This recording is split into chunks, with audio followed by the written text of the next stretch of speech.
Obrigada pelo teu amor, pela tua bondade, pela tua fidelidade, ó Deus. Obrigada, Senhor eterno. Obrigada, Deus Todo-Poderoso.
me.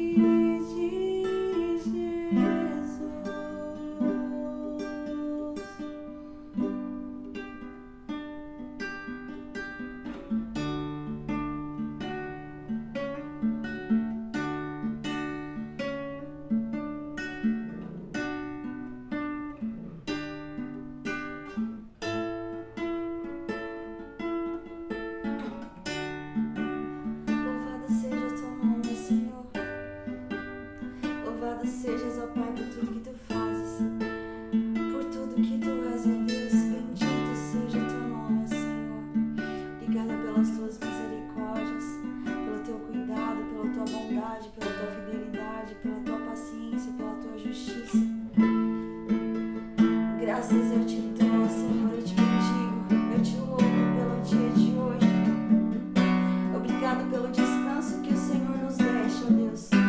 Obrigada pelo dia lindo que o Senhor fez no dia de hoje, ó Pai, para que nós vivêssemos debaixo da tua dependência, do teu cuidado, da tua sabedoria, Senhor, dos teus juízos, dos teus preceitos, ó Deus.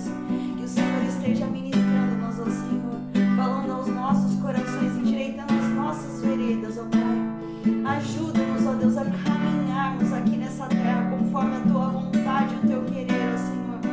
Que nós não vivamos pela nossa própria força, pela nossa própria inteligência, sabedoria, Senhor, mas que vivamos, ó Pai, na tua dependência, ó Deus, pelos teus cuidados, ó Senhor, debaixo da tua bondade, ó Pai.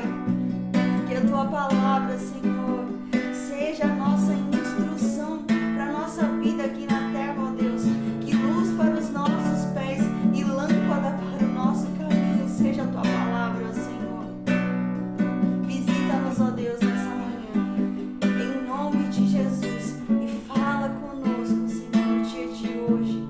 Prepara uma palavra, ó Pai, para que os nossos corações sejam exortados por ti, ó Senhor, sejam vivificados por ti, ó Deus, cheios de ti, ó Senhor, para que a tua palavra transborde em nós, ó Pai, e que não só fique nas nossas vidas, na nossa mente e no nosso coração, Senhor, mas que transborde sobre as vidas daqueles que convivem conosco, ó Deus, para que o teu reino avance aqui na terra, Senhor, para que nós possamos diminuir, para que o Senhor cresça, ó Deus. Fala conosco no dia de hoje, a oração que eu te peço, com toda humildade, Senhor, em nome de Jesus. Fica aqui comigo, que o teu Santo Espírito venha falar comigo, a princípio comigo, Senhor, para que eu possa falar com outros, ó Pai, da tua palavra, em nome de Jesus.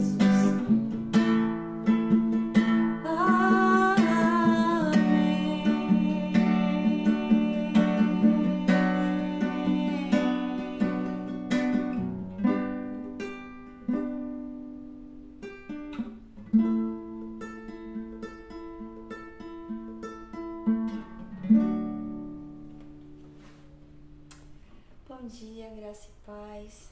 Seja bem-vindo mais uma vez a esse canal. Como é bom louvar ao Senhor, né? Acordarmos logo pela manhã, despertarmos já sabendo que tem um Deus maravilhoso que cuida da gente, que se preocupa conosco, que zela pelas nossas vidas, que guarda nossa mente, nosso coração, que prepara o nosso dia, que nosso dia seja entregue nas mãos do Senhor, para que Ele possa cuidar de cada detalhe, nos dar alegria plena e conduzir cada passo do nosso dia conforme a sua vontade, o seu querer. No dia de hoje eu tenho uma frase de Max Lucado que diz assim: concentre-se nos gigantes e você tropeçará. Concentre-se em Deus e seus gigantes é quem tropeçarão. Muito interessante, né? Às vezes a gente fica tão focado e preocupado com os nossos próprios problemas, com as dificuldades que aparecem. E a palavra de Deus nos exorta a todo instante, em vez de nós olharmos para nós mesmos, para as nossas circunstâncias, para aquilo que a nossa vista alcança, e não nos abatermos por isso, mas olharmos para Cristo. Ele é o nosso foco, Ele é a razão da nossa existência, é Ele quem conduz o nosso caminho, é Ele quem tira as pedras do caminho, quem aplana o caminho e faz com que ele seja mais tranquilo, mais suave de ser vivido, mesmo com dificuldades e tribulações. Como é bom nós termos esse Deus. A palavra de hoje está em 1 Samuel 17, versículo 40 ao versículo 49. E o título da devocional é Avançando no Fronte. O livro de 1 Samuel e 2 Samuel fazem parte da chamada história deuteronomista. É uma narrativa que interpreta os acontecimentos de Israel à luz da aliança com Deus. Esses livros não são mera biografia de líderes, mas teologia em forma de história. Eles mostram que o sucesso ou fracasso do rei dependia da sua fidelidade ao Senhor. Saul ilustra o perigo da desobediência. Davi, apesar dos seus pecados, representa um modelo de um rei cujo coração buscava a Deus. Vamos ler então 1 Samuel 17, versículos 40 a 49. No 40 diz assim, versão NVI, tá, gente? E em seguida pegou seu cajado, escolheu no riacho 5 pedras lisas, colocou-as na bolsa, isto é, no seu alforje de pastor, e com a sua atiradeira na mão, aproximou-se do filisteu. Enquanto isso, o filisteu, com o seu escudeiro à frente, vinha se aproximando de Davi. Olhou para Davi com desprezo, viu que era só um rapaz, ruivo e de boa aparência, e fez pouco caso dele. Disse ele a Davi, por acaso sou um cão para que você venha contra mim com pedaços de pau? E o filisteu amaldiçoou Davi, invocando seus deuses. Disse ele a Davi, e disse, vem aqui e darei a sua carne às aves do céu e aos animais do campo. Davi, porém, disse ao filisteu, você vem contra mim com espada, com lança e com dardos, mas eu vou contra você em nome do Senhor dos exércitos, o Deus dos exércitos de Israel, a quem você desafiou. Hoje mesmo o Senhor o entregará nas minhas mãos. Eu o matarei e cortarei a sua cabeça. Hoje mesmo darei os cadáveres do exército filisteu, às aves do céu e aos animais selvagens, e toda a terra saberá que há Deus em Israel. Todos os que estão aqui saberão que não é por espada ou por lança que o Senhor concede vitória, pois a batalha é do Senhor, e ele entregará a todos vocês em nossas mãos. Quando o filisteu começou a vir na direção de Davi, esse correu para a linha de batalha para enfrentá-lo. Tirando uma pedrinha do seu alforje, arremessou-a com a tiradeira e atingiu o filisteu bem na testa, de tal modo que ela ficou encravada e o filisteu caiu, dando com o rosto no chão. Ele caiu assim. Eu vou pro devocional e se eu achar necessário pro vídeo não se estender muito, vou fazendo meus comentários pessoais também. Avançando no front.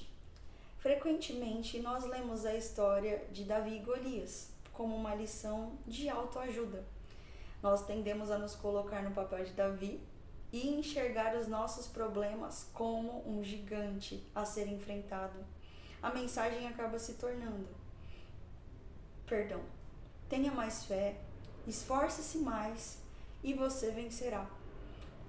Mas essa leitura moralista é esmagadora, pois, no fundo, nós sabemos que muitas vezes, e isso é uma verdade muito gritante na nossa vida, nós nos sentimos pequenos e incapazes. O verdadeiro evangelho nos oferece uma lente diferente e libertadora. Quando o exército de Israel estava paralisado de medo, o medo operava como uma lente de aumento, fazendo o problema parecer infinito e Deus parecer tão pequeno. Mas Davi entra no vale como uma calculadora diferente. Ao chamar Golias de incircunciso, ele não estava apenas insultando, mas fazendo uma afirmação teológica. Aquele gigante não tinha uma aliança com Deus. E outra, não era com qualquer Deus. Ele não tinha uma aliança com Deus vivo. Para Davi, a batalha não era sobre a força do braço, mas sobre a reputação de Deus. A sua coragem não vinha da autoconfiança, mas vinha do esquecimento de si mesmo em favor da glória de Deus. Aqui está o ponto crucial que muda tudo. Nessa narrativa, nós não somos Davi. Espiritualmente, somos os israelitas, tremendo nas trincheiras, incapazes de vencer os verdadeiros gigantes do pecado e da morte. Davi aponta para Jesus, o nosso verdadeiro campeão. Assim como Davi desceu ao vale como um substituto para lutar pelo seu povo, Jesus desceu ao vale da sombra da morte para enfrentar os inimigos que nós jamais poderíamos derrotar. E ele venceu, não com uma pedra, mas com o seu próprio sangue. A verdadeira coragem cristã, portanto, não é apenas pensar, eu consigo vencer, mas é declarar, Jesus já venceu e eu estou nele. Nós não lutamos por vitória, mas a partir da vitória. Se o nosso Deus derrotou a própria morte, que gigante hoje poderia ter a palavra final sobre a sua vida? Hoje, não avalie o tamanho dos seus problemas pela sua própria força.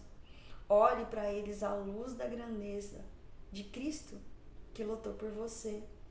O Senhor dos Exércitos já venceu a guerra.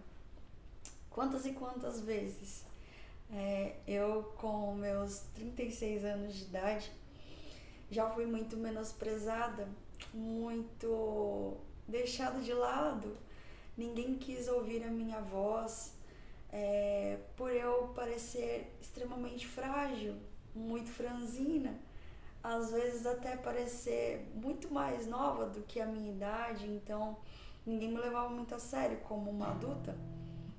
Deixa essa pirralha aí, né? Eu sempre fui muito julgada pelos outros, até que não me conheciam e os que me conheciam também, pelo meu tamanho, pela minha pequenez em estatura, por ter uma voz mais baixa, por ser muito delicada, e muitas vezes a gente olha para nós mesmos e vê a nossa fragilidade humana e vê muitas vezes problemas que parecem tão gigantescos nas nossas vidas, impossíveis de ser resolvidos, e a gente olha para a força do nosso braço e fala assim, nossa, como é que eu vou dar conta disso?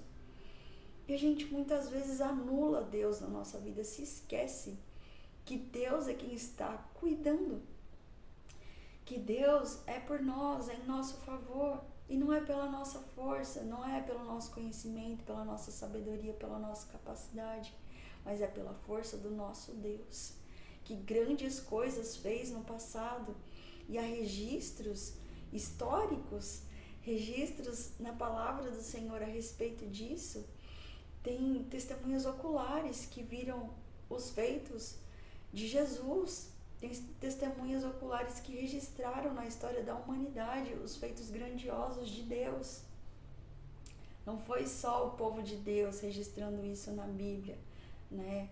Esse compilado de escritos que hoje nós chamamos de Bíblia Sagrada, mas há registros históricos em várias culturas que inclusive não criam no nosso Deus, mas que ouviram rumores de Deus e que viram os seus milagres, viram os seus grandes feitos.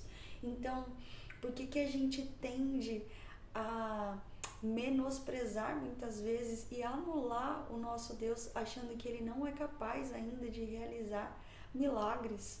O Deus que criou este mundo em 6 dias e no 6º só descansou para nos dar um exemplo.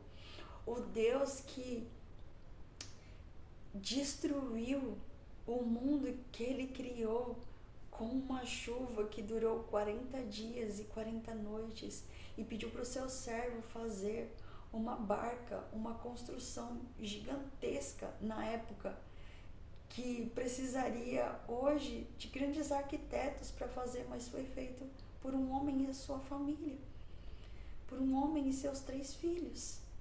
E aquela construção feita por 4 pessoas com instrução de Deus e com o poder de Deus, eu creio, sobreviveu a um dilúvio que encheu a terra de água a ponto de bater no cume de uma montanha extremamente alta. Olha que loucura! O Deus que abriu o mar para ter terra seca para o seu povo passar andando. Você não crê que Deus é um Deus vivo? Você não crê que Deus fez de fato essas coisas? Você crê, por acaso, que o poder dele se extinguiu? Passou-se tanto tempo que Deus não faz mais as coisas? Que Deus não tem poder, Deus não tem capacidade? O Deus que realiza milagres extraordinários, que humanamente falando, cientificamente falando, muitas vezes se procura respostas e não tem. E ainda que se achem respostas dentro da ciência para milagres que o Senhor realizou, isso não tira o mérito de Deus em nada, porque é algo extraordinário.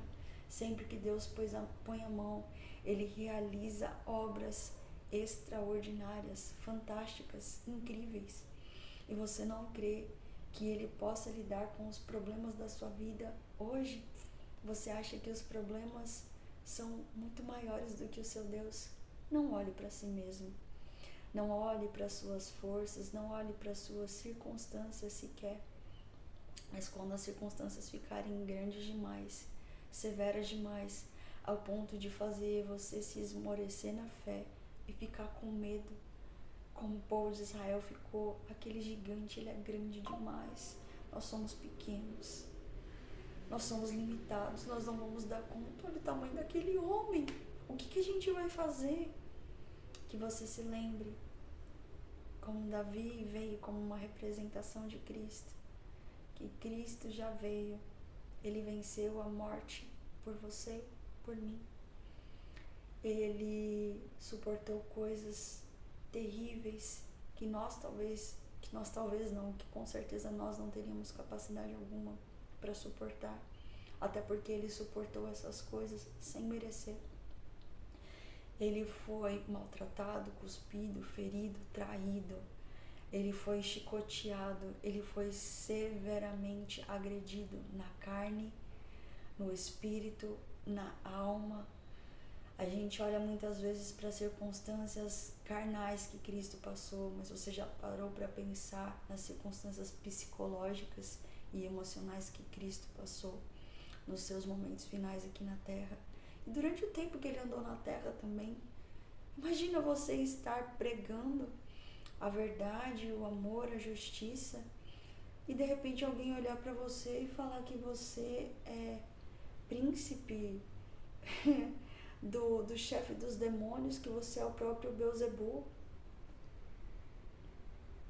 Cristo, o Filho do Deus vivo, perfeito, santo, sem corrupção, sem maldade. A gente não teria suporte físico, emocional, psicológico, estrutura, capacidade, coração suficiente para suportar tais atrocidades que Cristo suportou por nós, pecadores. E eu creio que se nós estivéssemos aqui, nós estaríamos fazendo parte daquela multidão que gritava crucificam, sem o menor entendimento, sem a menor sabedoria, sem o menor discernimento. Que nós lembremos que Cristo já veio e venceu tudo o que nós não podíamos vencer. Ele venceu as dores, ele venceu os medos, ele venceu as falhas, ele venceu os pecados e ele venceu a morte. Nem a morte mais tem poder sobre nós, se nós crermos nesse Cristo vivo.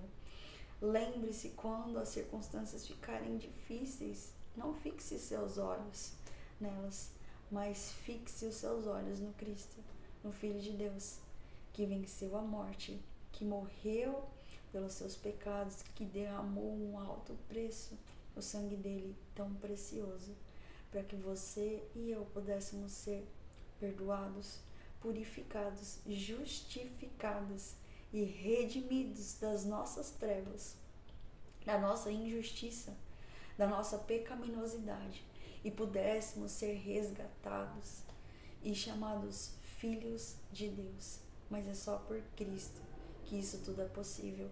Quando as lutas estiverem grandes demais, lembre-se que Cristo já veio e se apoie na vitória dele e não na sua fraqueza e na sua pequenez.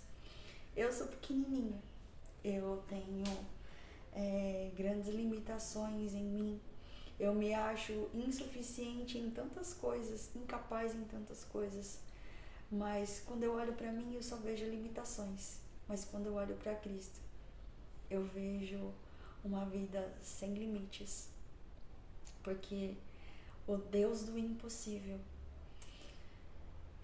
alcançou a minha vida, que não tinha possibilidade nenhuma para ser liberta e resgatada. E hoje eu tô aqui para viver uma vida para Ele.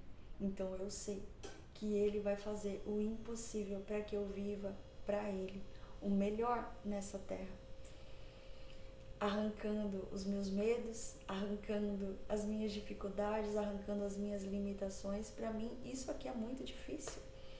Estar falando com outras pessoas, eu sei que eu não estou com uma plateia na minha frente, para mim isso é muito mais limitante, é muito pior. Mas Deus tem me dado força e coragem para superar os meus medos, as minhas dificuldades. E eu glorifico a Deus por isso, porque só Ele pode me capacitar a fazer isso. Eu creio que Ele pode capacitar você também para ir muito mais além. E problemas que são grandes, até mesmo de doenças, para Cristo isso não é nada. Entregue a Ele, confia nele e o mais Ele fará. Como Mateus 6,33 diz: busca primeiro o reino de Deus e a sua justiça, e todas as coisas mais lhe serão acrescentadas. Tudo que você precisa para sobreviver nessa terra, Cristo vai lhe dar a porção certa, se você buscar primeiro o seu reino e a sua justiça, para você olhar para Ele primeiro. E aí Ele vai facilitar as coisas para você. O seu caminhar vai ser muito mais leve. O seu fardo não vai pesar tanto quanto pesa hoje. Confie e creia em Jesus de todo o seu coração. Que Ele seja o seu alicerce, a sua força, o seu Deus acima de todas as coisas, o seu Salvador. Vamos orar junto. Amado Deus e Pai, obrigado pelo exemplo do teu servo Davi, que não colocou os olhos nas dificuldades, nem no tamanho dos seus adversários, mas ele confiou completamente em Ti. E só por isso Davi foi vitorioso, Senhor. Ajuda-nos, ó Pai, por favor, em nome de Jesus. Ajuda-nos a ter a mesma fé triunfante, pois é através dela que nós podemos ser mais do que vencedores em Cristo Jesus. Não permita que temamos ou retrocedamos diante das ameaças, mas que com ousadia nós possamos enfrentar na força do Teu poder, ó Deus, em nome de Jesus. Eu oro e Te dou graças, Senhor, e peço que o Senhor cubra com a Tua proteção, com as Tuas bênçãos, com o Teu cuidado e com o Teu amor essas vidas que me ouvem, ó Deus. Ser com cada um, Senhor amado, e que essa mensagem alcance cada coração que necessite, no dia de hoje ou no dia que for ouvir, ó Deus. Obrigada, Senhor amado. Eu oro em nome de Jesus e Te agradeço e louvo, Senhor. Amém e amém. Até a próxima.